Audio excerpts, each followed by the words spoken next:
Hello, class. Today we're going to be doing a fun presentation on the old Tillman Hall building that you've all seen with the big nice clock tower that makes all the nice songs that you hear all across campus. As it turns out, there is a lot of history, both dark and darker, to be learned about this place. It's like really old and stuff. Lots of windows, red bricks, really tall. And unfortunately, we couldn't get into the bell tower, but you know what? We're going to do the best we can. And we're going to have a long, fun learning experience about Tillman Hall. The first stop on our learning adventure is the statue of Thomas Green Clemson, our founder. There is an infamous myth about this location, in that if you read the plaque directly below the statue, it is said that you will not graduate from Clemson University. So if you are at all superstitious and you're hanging around Tillman Hall, be sure to point your eyes away from that plaque, or else risk not graduating. The building was built in 1893. However, it did not bear its current title. Originally, when it was constructed, it was called Main Building. What a creative name!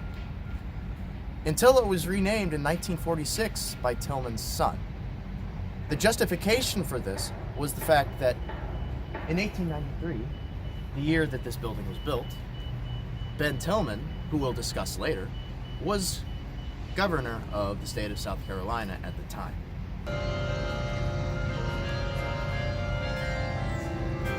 So, Ben Tillman, you may be wondering who this man is. Well, obviously, this building was named after him. But who was he? He was a rich white landowner in 1800 South Carolina.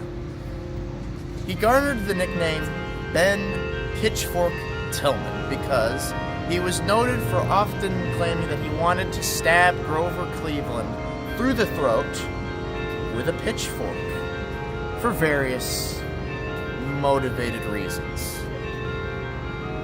So, it turns out that Ben Tillman was a massive racist. He took part in the Hamburg Massacre, in which 9 African Americans were killed. He was a self-claimed, self-avowed white supremacist. But at the same time, he did bring some good to the state and the land, because he, along with Thomas Green Clemson, decided together that there should be an agricultural school in South Carolina. They wanted to start one. And, well, that's how Clemson happened. Those two got together, along with some other people, and a lot of money, and that's how Clemson happened. And that is why, later in 1946, the building was renamed to Tillman, because he had such an influential hand in creating the university. Let's go inside.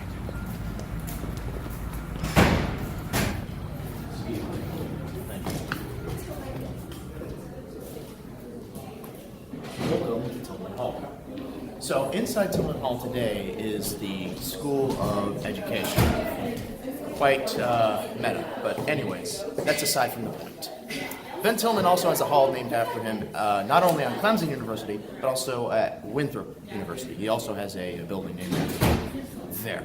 However, one thing that should be noted is that in 2015, the Board of Trustees at Clemson has disavowed Ben Tillman because of his questionable past, his questionable actions during his life.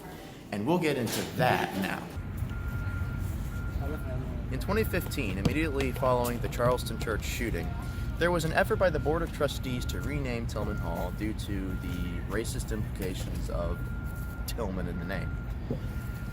Part of the movement also included renaming the circle, Tillman Circle, to Gant Circle, which actually did happen. This is now called Gant Circle, and if you were curious, Gant was the first African American student to attend Clemson, however many decades ago. It was a big deal.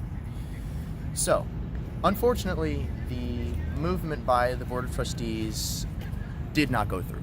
One thing that the task force did actually manage to accomplish is they installed 11 of these information posts around campus. And the goal of these is to inform passerby Clemson students about important facts about the history of these locations on campus, including the dark parts. For instance, as you can see here, Tillman Hall was constructed by African-American convict laborers in the late 1800s. And this is part of the task force's effort to inform the students about Clemson's dark past. So, as it turns out, contrary to what I said at the beginning of the video, we did actually manage to get into the bell tower. And we are about to give you our nice video tour of our experience going up and down the clock tower.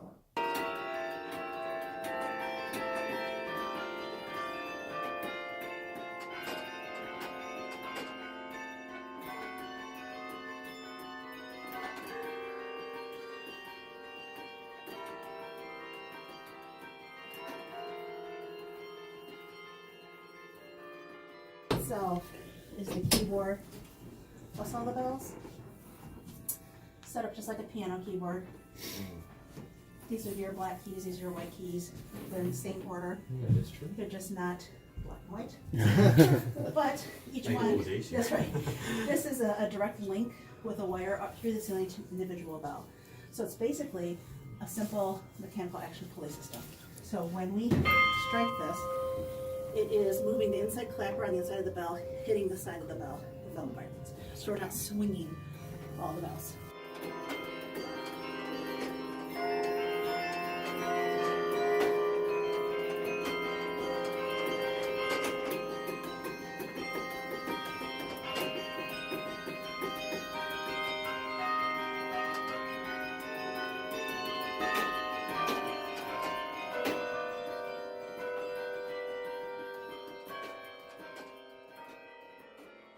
So as you just saw, we did actually manage to get into the clock tower at the last second.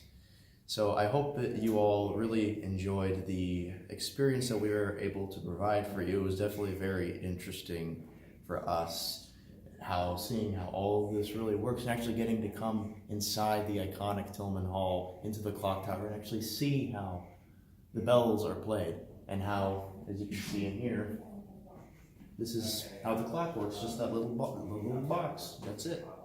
But I hope that you guys found it as interesting as we did.